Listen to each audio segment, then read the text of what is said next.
안녕하세요. 12월 5일 목요일 날마다 죽게로 큐티 가이드 시작하겠습니다. 오늘 본문은 사사기 18장 14절부터 20절까지의 말씀입니다. 이 세상은 힘의 논리로 움직여지는 세상인 것 같습니다. 역사가 시작된 이래로 항상 힘이 강한 사람이 권력을 독점하기도 하고 부를 축적하기도 하며 명예를 얻기도 했습니다. 사람들도 힘이 있는 사람들에게 다 붙었기 때문에 항상 힘이 있는 사람의 의도대로 이 세상이 움직여져 왔죠. 그래서 이 세상은 약육강식, 힘 있는 사람이 약자를 지배하고 다스리며 모든 것을 독식하는 힘의 논리로 움직여 왔다는 것입니다. 지금도 이 힘의 논리는 전혀 바뀌지가 않았어요.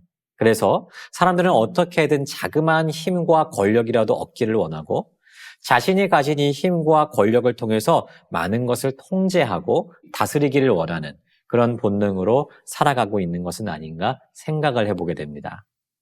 우리가 계속 묵상하고 있는 사사시대 역시도 점점 하나님의 통치로부터 이스라엘 백성이 떠나가고 오히려 무력과 힘이 지배하는 그러한 세상으로 바뀌어져 가는 것을 볼 수가 있습니다. 관찰 질문 1번입니다. 정탐하러 갔던 5사람이 형제들에게 무엇을 말합니까? 라이스 땅을 정탐하러 갔던 5사람은 단지파 사람들에게 미가의 집에서 본 물건들에 대해서 이야기하기 시작합니다. 그 물건들이 무엇이었죠? 에봇과 드라빔과 새긴 신상과 부어 만든 신상이었어요.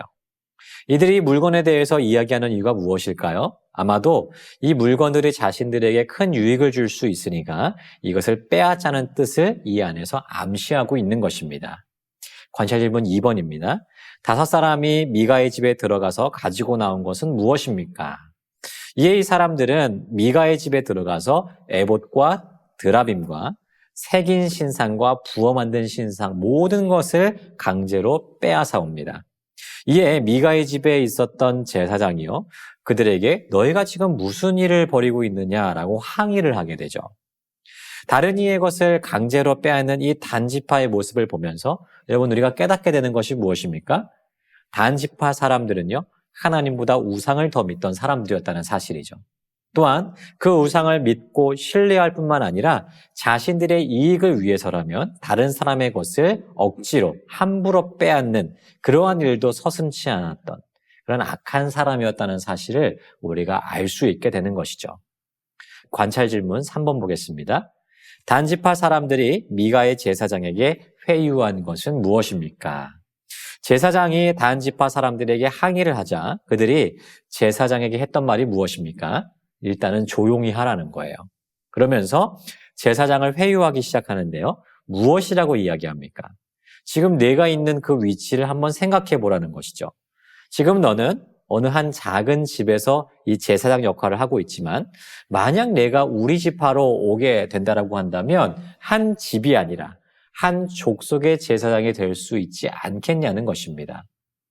그들은 이 제사장에게 더 큰 명예와 권력을 얻을 수 있다는 이 약속으로 유혹을 하고 있는 것이에요. 여러분, 이 제사장은 거짓된 사람이었어요. 그죠?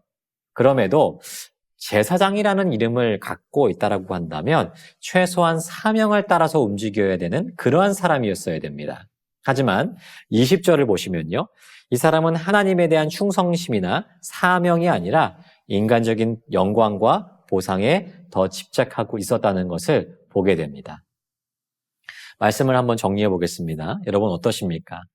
사사기의 이 말씀을 읽으시면서 드시는 생각과 느낌은 어떤 것이에요?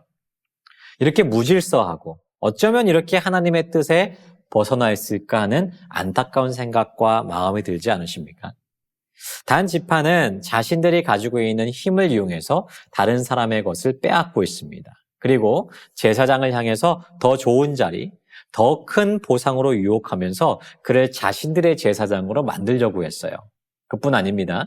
그 제사장이라는 사람 역시 더 힘이 있는 곳, 더 큰 곳, 더 유명한 곳으로 가려고 하고 있습니다.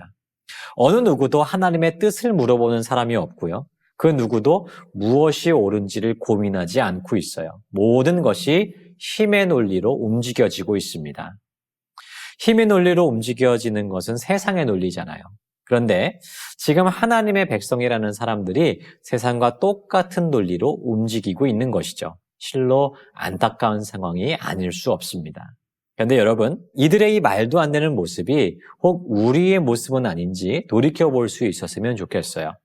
우리도 세상 사람들처럼 세상의 힘을 의지하고 추구하며 또한 세상의 힘의 논리를 따라서 움직이며 살아가고 있지는 않습니까? 하지만 여러분, 이 힘의 논리는 하나님께서 원하시는 모습은 아닐 것이에요. 오히려 하나님은 우리에게 가장 낮은 자의 모습을 하고 우리를 찾아오셨고 또한 가장 낮은 곳에서 우리를 섬기시지 않으셨습니까? 그러므로 우리도 강자의 모습을 하고 약자를 이용하는 그런 힘의 논리가 아니라 오히려 예수님을 닮아서 낮은 자리, 섬기는 자리로 나가야 될 줄 믿습니다. 지금 우리의 섬김의 손길을 기다리고 있는 사람이 있다면 여러분 그 사람은 누구입니까? 오늘 그 사람을 생각하면서 그를 향해서 어떤 도움의 손길을 내밀 수 있을지 고민해 볼 수 있는 하루가 되었으면 좋겠습니다. 오늘도 이 말씀에 순종하여서 힘의 논리가 아니라 섬김의 도를 실천하며 살아갈 수 있는 우리 모두가 되기를 주님의 이름으로 축복합니다.